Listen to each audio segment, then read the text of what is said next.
Film की शुरुआत Shashank jail से होती है, जहां से कभी कोई फरार नहीं हुआ था। फरार होने की कोशिश का मतलब मौत है। ये मंजर एक कमरा अदालत का है, जहां एंडी नामी बैंकर को अपनी बीवी और उसके आशिक को कत्ल करने के जुर्म में उम्र कैद की सजा सुनाई गई है। हालांकि एंडी बेकसूर है, लेकिन उसके पास कोई सबूत नहीं है। उसे शशांक जेल भेज दिया गया है। वो दूसरे नए कैदियों में शामिल हो जाता है। बूढ़े कैदी उन्हें देखते हैं और शर्त लगाते हैं कि पहले कौन रोएगा। रेड नामी कैदी शर्त लगाता है कि एंडी पहले रोएगा, क्योंकि वो नर्म और अमीर नजर आता है। रात को हर कोई अपने अपने सेलों में चला जाता है। बूढ़े कैदी शोर मचाकर उन्हें डराने की कोशिश करते हैं। बहुत से नए कैदी रोते हैं, लेकिन एंडी ऐसा नहीं करता। अहमर चौंक गया। एंडी को कमज़ोर समझना गलत था। हकीकत में एंडी बहुत मजबूत है। नाश्ते के दौरान एंडी एक बड़ी उम्र के कैदी से जेल के कानून और दूसरे कैदियों के बारे में पूछता है। बूढ़ा सब कुछ बताता है। उनका कहना है कि रेड वही है जो बाहर से चीज़ें ला सकता है। बाद में एंडी रेड के पास चला जाता है। रेड के बोलने से पहले एंडी ने कहा, मैं फरार या मारने के लिए इस्तेमाल होने वाली किसी भी चीज़ का हुक्म नहीं दूंगा। एंडी एक रॉक हथौड़ा चाहता है। वो कहता है कि मैं किसी पर हमला नहीं करूंगा, क्योंकि यहाँ मेरा कोई दुश्मन नहीं है। लेकिन रेड उसे खबरदार करता है कि वो जल्द ही दुश्मन बनाएगा। रेड जानता है कि कुछ कैदी पहले ही एंडी को देख रहे हैं। वो दरअसल उसकी पिटाई करते हैं और छिप छिप के उसके साथ ज्यादती करते हैं।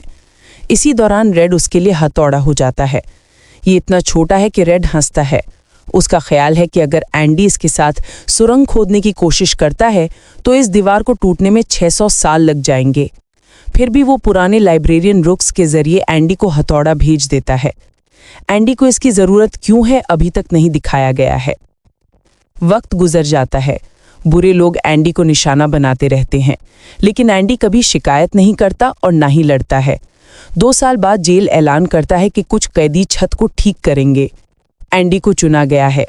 जब वो काम कर रहे थे तो एंडी ने हेडली नामी गार्ड को दूसरे गार्ड से ये कहते हुए सुना, मेरा भाई मर गया और मेरे पास पैसे छोड़ गया, जो अब मेरा है, लेकिन अगर मैं उसे लूं तो मुझे ज़्यादा टैक्स अदा करना पड़ेगा। एंडी गौर से सुनता है और गार्ड के करीब जाता है। उसने पूछा, क्या तुम्हें अपनी बीवी पर भरोसा है? गार्ड उलझन में है और नाराज हो जाता है। उसने एंडी को तकरीबन छत से फेंक दिया। एंडी जल्दी से कहता है, अगर आपको अपनी बीवी पर भरोसा है तो आप उसे पैसे दे सकते हैं। कानून कहता है कि बीवी को तोहफे में दी गई रकम टैक्स से माफ होती है। मैं आपके लिए फॉर्म तैयार कर सकता हूँ। एक वकील बहुत ज्यादा मुआवजा लेगा, लेकिन मैं मुफ्त में कर सकता हूँ। हैरान होकर हेडली ने पूछा, तुम बदले में क्या चाहते हो? एंडी अपने लिए कुछ नहीं मांगता। वो कहता है, बराहे करम मेरे दोस्तों को कुछ बियर दें, अगरचे इसकी इजाजत नहीं है। अगले दिन एंडी के दोस्त खुशी से बियर पीते हैं। इसका मतलब है कि एंडी ने हेडली की मदद की। वक्त गुजरता है और एंडी और रेड करीबी दोस्त बन जाते हैं। एक दिन जब वो एक फिल्म देखते हैं, एंडी रेड से कहता है, मुझे इस अदाकारा का पोस्टर चाहिए। बाद में जैसे ही एंडी अपने सेल में जाता है, गैंग उसे पकड़ लेता है। लेकिन अब एंडी बहादुर है। वो वापस लड़ता है। इससे मर्दों को गुस्सा आता है, इसलिए उन्होंने उसे इस बुरी तरह से मारा कि वो 1 माह से अस्पताल में है। हमलावर को कैद तन्हाई में सिर्फ 1 हफ्ता मिलता है। जब हमलावर तन्हाई में होता है, ऑफिसर हेडली उससे मिलने जाता है। हेडली नाराज है क्योंकि वो एंडी को उसकी मदद करने पर पसंद करता है। एंडी का बदला लेने के लिए हेडली हमलावर को तब तक मारता है जब तक कि वो मफलूज न हो जाए। 1 माह बाद एंडी अपने सेल में वापस आया। रेड उसे बतौर तोहफा पोस्टर देता है। जब वो इसे तरतीब देता है, वार्डन मुआयना के लिए आता है। वार्डन सेल की तलाशी लेता है, लेकिन कुछ नहीं मिला। एंडी सिर्फ एक बाइबल पकड़े हुए है। वार्डन इसे ले जाता है, उसके जरिए पलटता है और इसे वापस देता है। तलाश सिर्फ एक बहाना थी। दरअसल वार्डन एंडी से मिलना चाहता था, क्योंकि उसने सुना था कि वो पैसे के मामले में अच्छा है। वो चाहता है कि एंडी उसके लिए काम करे। वार्डन एंडी को लाइब्रेरियन बना देता है। बहुत से मुहाफिज टैक्स में मदद के लिए एंडी के पास आते हैं। एंडी मकबूल हो जाता है। उसके पास इतना काम है कि वो रेड को अपना असिस्टेंट बना लेता है। दिन गुजर जाते हैं। सबसे पुराने कैदी ब्रूक्स, जो एक अच्छे दोस्त हैं, को रिहा किया रहा है। वो उदास है क्योंकि उसने 50 साल अंदर गुजारे हैं। वो छोड़ना नहीं चाहता। उसने एक दूसरे कैदी के गले पर छुरी रखी है। उम्मीद है कि वो उसे जेल में रखेंगे, लेकिन उसे बहरहाल रिहा किया जाता है और वहां से जाने पर मजबूर किया जाता है। ब्रूक्स बाहर रहने पर मजबूर है। इतने सालों के बाद आज़ादी उसे डराती है। बाहर की दुनिया उसके लिए बहुत तेज है। मगलूब होकर वो खुदकुशी कर लेता है, लेकिन पहले वो एंडी और रेड को एक खत लिखता है जिससे वो बहुत अफसुर्दा होते हैं। इसी दौरान जेल में वार्डन ने एक नया मंसूबा बनाया है। वो कैदियों को बाहरी काम मुआहिदों के लिए इस्तेमाल करता है। चूंकि वो उन्हें कुछ भी नहीं देता है, वो बहुत पैसा कमाता है। सब जानते हैं कि ये गैर कानूनी पैसा है। वो एंडी को पैसे छुपाने के लिए करीब रखता है। वार्डन की वजह से मकामी कारकुन अपनी नौकरियां से महरूम हो जाते हैं क्योंकि वो तमाम ठेके सस्ते में ले लेता है। दरे असना एंडी ने वार्डन की रकम एक ऐसे शख्स के जाली नाम से जमा कराई जो मौजूद नहीं है। इस तरह पैसा पोशीदा और महफूज है। चंद दिन गुजर जाते हैं। नए कैदियों में टॉमी नाम का एक नौजवान भी शामिल है। उसकी एंडी से दोस्ती हो जाती है। जब उसे मालूम होता है कि एंडी बेकसूर है तो वो परेशान हो जाता है। फिल्म एक ड्रामाई मोड़ लेती है जब टॉमी एंडी की बेगुनाही का सबूत पेश करता है। टॉमी एक चोर को जानता था जो एक रात घर में घुस गया। मालिक जाग गया और चोर ने घबराहट में उसे और उसकी बीवी को मार डाला। बाद में चोर को मालूम हुआ कि इस कत्ल का इल्जाम एक बैंकर पर लगाया गया है। टॉमी मुजरिम महसूस करता है। वो कहता है, मैं सच जानता था लेकिन अपने दोस्त को बचाने के लिए खामोश रहा। मैंने एंडी के केस के बारे में बहुत बाद में सुना, जब वो पहले ही जेल में था। एंडी हैरान है। उसकी बेगुनाही का सबूत हकीकी है। वो वार्डन के पास जाता है और उसे कहानी सुनाता है, लेकिन वार्डन इसे झूठ करार देता है। वार्डन जानता है कि अगर एंडी चला गया तो उसके राज फाश हो जाएंगे। एंडी ने राज को महफूज रखने का वादा किया, लेकिन वार्डन उसे वैसे भी तन्हाई में बंद कर देता है। फिर वो टॉमी से मिलता है और पूछता है कि क्या कहानी सच है। टॉमी कहता है, हाँ बिल्कुल। वार्डन ने पूछा, क्या तुम ये बात किसी जज को बताओगे? जैसे ही टॉमी राजी होता है, वार्डन एक गार्ड को टॉमी को गोली मारने का इशारा करता है। वापस तन्हाई में एंडी को बताया गया कि टॉमी फरार होने की कोशिश में मर गया, लेकिन एंडी जानता है कि वार्डन ने उसे मार डाला। वो वार्डन पर गुस्से में है। जब वार्डन आता है तो वो एंडी को एक और महीना तन्हाई में देता है। हर कोई जानता है कि एंडी को गैर मुंसिफाना सज़ा दी जा रही है। वो उसके लिए तरस खाते हैं। 2 महीने गुजर जाते हैं और एंडी सहन में वापस आता है और रेड से मिलता है। वो पूछता है, क्या तुम कभी बाहर निकलोगे? रेड कहते हैं, शायद जब मैं बहुत बूढ़ा हो जाऊंगा। एंडी कहते हैं, मैं मैक्सिको जा रहा हूं, वहां बहुत खूबसूरत है। ये जन्नत की तरह महसूस होता है। मैं एक होटल खोलूंगा और एक पुरानी कश्ती को ठीक करूंगा, जैसे आपको जेल में डाल दिया जाएगा।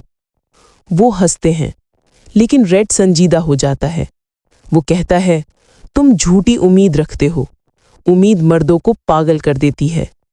एंडी ने उसे नज़रअंदाज किया और कहा, मुझसे वादा करो जब तुम बाहर निकलोगे तो तुम एक काम करोगे। एंडी ने रेड को एक मकाम दिया। पत्थर की दीवार के करीब एक बड़ा दरख्त है। दीवार में एक काली चट्टान तलाश करो। उसके नीचे एक खाना है। तुम्हें उसे तलाश करना चाहिए। लाल ने पूछा, वहां क्यों? एंडी कहता है, मैंने वहां अपनी बीवी को प्रपोज किया। बाद में एंडी वार्डन के पास जाता है। वो कागजी कार्रवाई मुकम्मल करता है और किताबें सेफ में रखता है। फिर वार्डन एंडी को अपना सूट और जूते साफ करने और चमकाने के लिए देता है। हालांकि ये उसका काम नहीं है, एंडी इससे मुत्तफिक होता है। इसके बाद एंडी अपने सेल में वापस आता है, लेकिन रेड फिक्रमंद है। एंडी के बोलने का अंदाज ऐसा था जैसे वो खुद को मार सकता है। इसके अलावा वार्डन बहुत सख्त था। रात गुजर जाती है। सुबह के वक्त खलियां खुल जाते हैं। एंडी के अलावा हर कोई बाहर आता है। ये रेड को परेशान करता है। उसने महसूस किया कि कुछ गड़बड़ है। ये पहला मौका है जब एंडी बाहर नहीं आया है। गार्ड्स उसके सेल चेक करते हैं और घबराहट में बाहर भाग जाते हैं। इसी दौरान वार्डन अपने जूते पहनता है और उसे बॉक्स में एंडी के पुराने जूते मिलते हैं। गुस्से में वार्डन सेल की तरफ भागता है। जेल में अलार्म बज रहे हैं। ये फरार का अलार्म है। वार्डन देखता है कि एंडी चला गया है। वो अहमर को बुलाकर पूछता है, वो कहाँ है? अहमर नहीं जानता। वार्डन चिल्लाता है, वो सिर्फ पतली हवा में गायब नहीं हुआ। गुस्से में वार्डन गार्ड्स और रेड पर पत्थर फेंकता है। एक चट्टान दीवार से टकराती है। ये पोस्टर के जरिए जाती है। वो इसे फाड़ देते हैं। अहमद चौंक जाता है। वो जानता है कि एंडी ने छोटे हथौड़े से ये किया था। एंडी हैरत से भरा हुआ था। अब हम देखते हैं कि एंडी कैसे फरार हुआ। एंडी ने बरसों से हर रात दीवार खोदी। वो हर रोज मिट्टी को अपनी जेबों में छुपाकर सहन में गिरा देता था। आहिस्ता आहिस्ता उसने सुरंग मुकम्मल की। वार्डन हर जगह तलाश करता है, लेकिन वो उसे नहीं मिल सकता। उन्हें सिर्फ छोटा हथौड़ा और उसके पुराने कपड़े मिलते हैं। एंडी बहुत होशियार था। उसने वार्डन के जराइम के सबूत छुपा रखे थे। आखिरी दिन उसने अपनी बाइबल सेफ में रख दी। जब वार्डन ने एंडी को साफ करने के लिए सूट दिया तो एंडी ने उसे अपनी वर्दी के नीचे पहन लिया। उसने वार्डन के जूते भी ले लिए, इसलिए एंडी ने अपने पुराने जूते बॉक्स में छोड़ दिए। उस रात वो रोशनी के बुझने का इंतजार करता रहा। फिर वो सुरंग के जरिए फरार हो गया। वो पाइपों तक पहुंचा, सीवरेज के पाइप में घुस गया और 500 गज तक गंदगी से रेंगता हुआ दरिया में आज़ादी तक पहुंचा। आखिरकार अगली सुबह एंडी बैंक जाता है। उसके पास कागजात और शनाख्त कार्ड हैं। वो वार्डन की रकम अपने पास मुंतकिल करता है। एंडी ने कई सालों से इसकी मंसूबाबंदी की थी। एक फर्जी शख्स तैयार किया ताकि किसी को उस पर शक ना हो। आखिर तक एंडी आज़ाद और अमीर है। रकम $3 लाख से ज़्यादा है। एंडी सबूत अखबारों को भी भेजता है। उसने कत्ल और करप्शन के सबूत चुराए और प्रेस को भेजे। पुलिस के आते ही वार्डन ने अपना सेफ खोला। उसे एंडी की बाइबल मिल गई जो उसने बरसों पहले रखी थी। वो उसे खोलता है और हथौड़े की कटआउट शक्ल देखता है। एंडी ने हथौड़ा वहीं छुपा रखा था और किसी को मालूम नहीं था। उसने वार्डन के लिए एक पैगाम छोड़ा। वार्डन खुद को गोली मार लेता है। बाद में रेड को अच्छे रवैये पर रिहा कर दिया जाता है। वो उस कमरे में चला जाता है जहां उसका दोस्त ब्रूक्स रहता था। दुनिया अजीब लगती है। वो अफसुर्दा हो जाता है और खुदकुशी के बारे में सोचता है, लेकिन उसे एंडी से अपना वादा याद है। वो एंडी के बयान करदा जगह पर बॉक्स तलाश करने जाता है। अंदर पैसा और एक खत है। एंडी ने लिखा, मैं आपका इंतजार कर रहा हूँ। रेड मुस्कुराता है और मैक्सिको चला जाता है। उसने एंडी को समुद्र के किनारे एक पुरानी कश्ती को ठीक करते हुए देखा। एंडी उसे देखकर खुश है। वे गले लगते हैं। एंडी उम्मीद के बारे में दुरुस्त था। फिल्म उनके साथ खुश और मुफ्त खत्म होती है।